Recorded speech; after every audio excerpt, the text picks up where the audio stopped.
नमस्कार साथियों, मैं प्रोफेसर नीलम महाजन, रिटायर्ड प्रिंसिपल, हरियाणा सरकार, आपके लिए एक लघु कथा लेकर आई हूँ।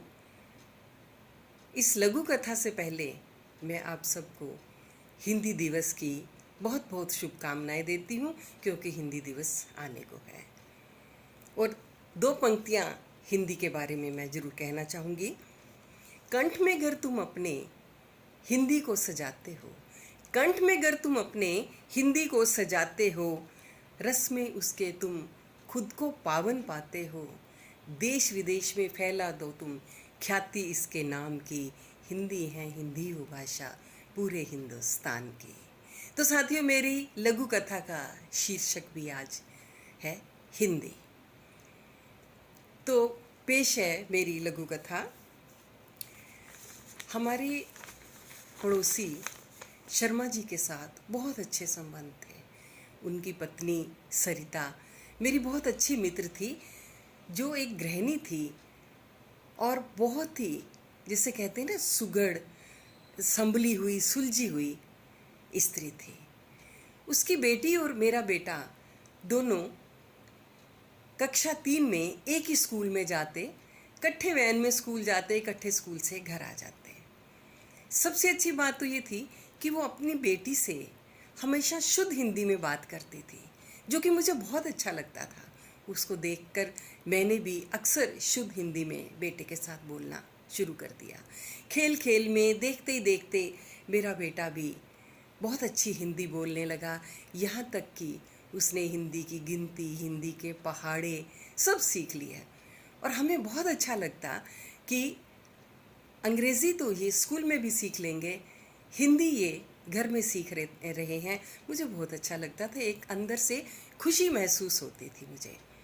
शाम को हम दोनों बच्चों को लेकर, मैं और मेरी मित्र दोनों पार्क में चले जाते।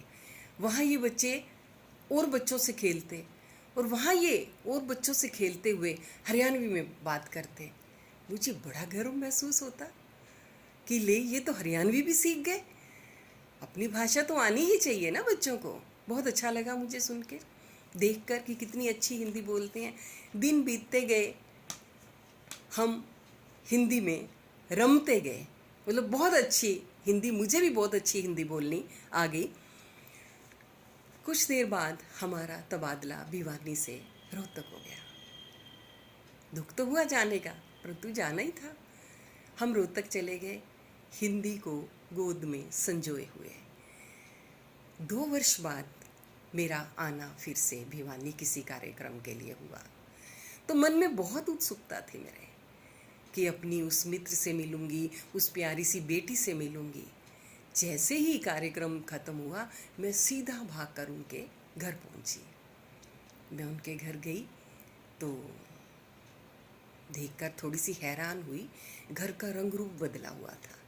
इतना सुंदर आलीशान पेंट करवा रखा हुआ, आलीशान फर्नीचर, बड़ा फ्रिज, बड़ा एलसीडी लगा हुआ घर में। खैर, मुझे भांपते देर नहीं लगी कि शर्मा जी का कामकाज आजकल बहुत अच्छा हो गया है। खुशी भी हुई देखकर इस बात को। बैठी हम दोनों बातों में व्यस्त रही, चाय की चुस्कियाँ, एक चाय पी, दूसरी चाय पी, खूब हमने बातें करी। इतने में उनकी बेटी स्कूल से आ गई। उसने अपना बस्ता मेज पे रखा और एकदम से बोली, मम्मी मम्मी पैसे दो, मुझे चॉकलेट खाना है। और मम्मी गुस्से में बोली, तुम्हें कितनी बार कहा है अंग्रेजी में बात किया करो, अब तुम गंवार कहेंगी। मैं स्तब्ध देखती रह गई। नमस्कार।